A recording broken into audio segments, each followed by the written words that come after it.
Vamos falar de pedágio? Sem concorrência, consórcio Infraestrutura PR venceu a concessão do lote 2 do novo pedágio no Paraná. A cerimônia que confirmou a vencedora foi feita na última sexta, lá na Bolsa de Valores em São Paulo.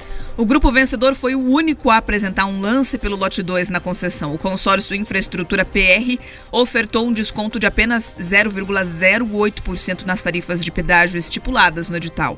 Apesar do pequeno desconto, o governo do estado fez questão de reforçar que os valores cobrados nos usuários das rodovias vão ter uma redução significativa. Além de Ratinho Júnior, quem também se pronunciou no certame realizado na Bolsa de Valores de São Paulo foi José Carlos Caçaniga, representante do consórcio Infraestrutura PR, Rafael Vitali, que é diretor-geral da NTT, e o ministro dos Transportes, Renan Filho. A gente vai acompanhar então agora como foi o segundo leilão da nova concessão na reportagem de Simone Giacometti. O grupo Infraestrutura PR foi o vencedor do leilão do lote 2 de rodovias paranaenses. O único participante, o consórcio formado pela União das Empresas Equipave e Pefim, fez o arremate com proposta de 0,08% de desconto sobre a tarifa mínima definida em edital. Não há dúvida que a retomada de um programa de concessões para rodovias fundamentais presentes no estado do Paraná é um dos projetos de infraestrutura mais importantes da atualidade. Será, com certeza, mais um marco transformador para embasar o desenvolvimento socioeconômico qualificado. O segundo dos 6 lotes previstos para o Paraná abrange quase 605 quilômetros de rodovias estaduais e federais em 29 municípios, com investimentos que superam 17 bilhões de reais. O projeto tem o aval da Agência Nacional dos Transportes Terrestres e do Ministério dos Transportes. A coragem que foi de fazer essa estruturação de um projeto que consorcia as rodovias federais e estaduais, proporcionando um projeto muito mais inteligente, o mais moderno até hoje feito no Brasil. O governador Ratinho Júnior comemorou o resultado. Segundo ele, mesmo com a participação de apenas um interessado no lote 2, as tarifas vão ficar 56% mais baratas em relação aos preços que eram cobrados na concessão passada. Nós tivemos aqui a redução, por exemplo, na Praça de Paranaguá, em torno de 30%, na Praça de Carambeí, 36%, na Praça de Jaguaraíva, 42%, Sandro Alex, e na Praça de Jacarezinho, ministro, que era a praça mais cara do Paraná e a mais cara do Brasil. Uma redução de 68% no preço. O ministro dos Transportes, Renan Filho, afirmou que a injeção financeira trazida pela iniciativa privada vai aproximar o Estado a São Paulo em termos de atração de negócios. Há previsão de geração de 110 mil empregos, diretos e indiretos, e até o final do ano tem mais. Eles já trouxeram 18 bilhões de reais para investimentos no Paraná, só investimentos em infraestrutura, fora a própria operação, e isso vai modernizar muito a infraestrutura do Estado, que já é um dos que mais crescem no Brasil e vai certamente, após esse ciclo de investimento, se notabilizar como um dos estados mais preparados para receber investimentos no país e vai aproximar o estado do Paraná do estado de São Paulo. A previsão é de que o consórcio vencedor assuma as rodovias do lote 2 no começo de 2024, logo após a assinatura do contrato. Há o que se comemorar. Não foi o ideal, é importante também dizer isso aqui. Mas há sim o que se comemorar. Você veja ali que a média de preços é mais de 50% menor do que tínhamos antes. Você veja como nós éramos roubados. Mesmo com o leilão em que não houve concorrência, em que o desconto foi mínimo por causa da falta de concorrentes, ainda assim a tarifa ficou muito menor do que a que pagávamos anteriormente, né?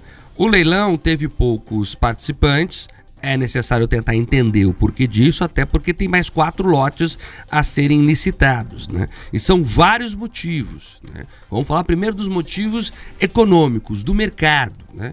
Houve sim uma tentativa de grandes grupos, né, de infraestrutura do país em tentar fazer com que ninguém fosse do leilão. Que o leilão fosse chamado de leilão deserto. Por quê?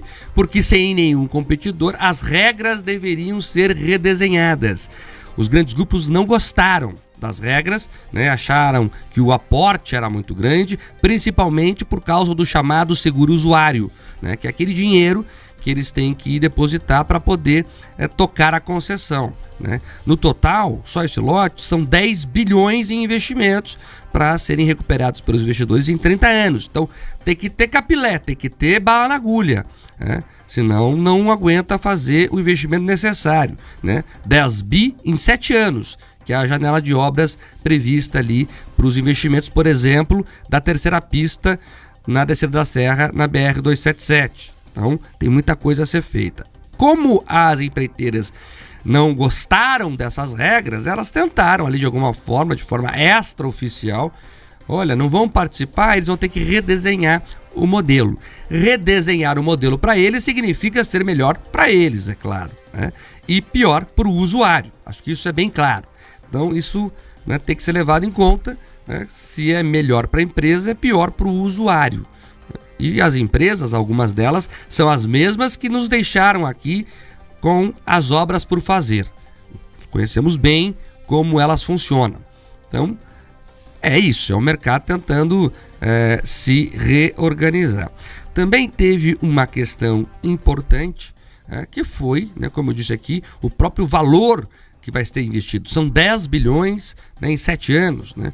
Nem todas as empresas têm essa saúde financeira para fazer isso. Então, é melhor que... Às vezes tem uma concorrência agora, até tem um preço melhor, mas ali na frente ela quebra e sai fora do processo. Já tivemos isso nas estradas de Santa Catarina, né? Vocês lembram? O grupo OHL, né, tinha a concessão das estradas de Santa Catarina, não aguentou, teve que a licitação ser refeita e agora a Artéres toca os trechos. Mas também tem as questões, né, jurídico-políticas, digamos assim. Porque vocês lembram lá, né, que na véspera do leilão é que se derrubou a tal liminar da juíza aqui de primeiro grau federal de Curitiba, que suspendeu o leilão todo por causa de uma questão menor, uma questão de um problema que já havia solução no passado, afinal já havia a praça de pedágio na Lapa no contrato passado e que poderia ter sido resolvido com uma composição, com uma conversa, né, com uma audiência de conciliação. Está tão na moda isso no judiciário agora. Mas não, ela foi lá, canetona, suspendeu tudo, mandou perguntar se eles queriam mesmo fazer a conversa ou não. Isso, né, significa risco. O investidor foge de riscos. Ou quando ele encara, ele, né, qualifica esse risco de uma forma financeira. Então ele vai dar um desconto menor porque eu posso, né, me ferrar ali, no português bem claro. E sem falar da questão política, que também envolve o judiciário, de uma oposição pequena, né, mas que fica ali, né, tentando de toda forma atrapalhar o procedimento. Então você coloca tudo no liquidificador, bate e vira esse extrato de insegurança.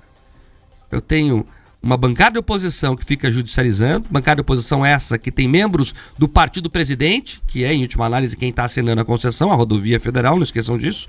Então você tem lá membros do partido presidente que são contra. Você tem lá uma justiça de primeiro grau que anula tudo sem pensar muito no amanhã.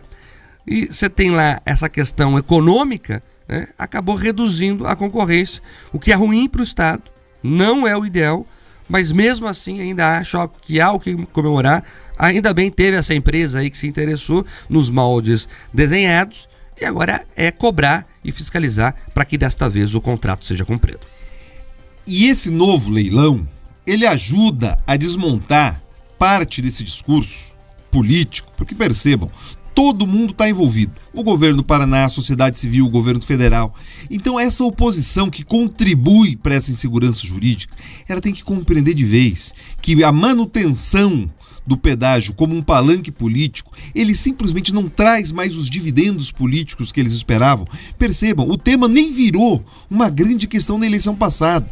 Tentaram, o ex-governador Requião tentou, você percebeu que o Gomide também tentou, e a população paranaense deu de ombros por entender que a solução apresentada e construída nas diversas regiões é a ideal. Então tem que ser superado isso, esse palanque tem que ser abandonado. Porque é isso, esse caso do pedágio do Paraná, ele servirá no futuro como um exemplo de o quanto a política consegue atrapalhar a economia e atrapalhar os investimentos. Porque é isso, você construiu insegurança, o mercado precificou e deixou, inclusive, de embarcar com mais peso e mais interesse. Agora fica a lição para os próximos lotes. É dever agora, tanto do governo do estado quanto do ministério, do ministro Renan, estabelecer ali talvez um cronograma de nova sensibilização para poder tranquilizar os atores de mercado, para que mais empresas se sintam confortáveis. Então, você ali talvez repensar o cronograma para que outras empresas sejam atraídas e descontos aconteçam e que de fato os leilões não deem deserto, são fundamentais. Então, a gente deve sim aprender com a lição do que aconteceu nesse lote 2 e também no lote 1.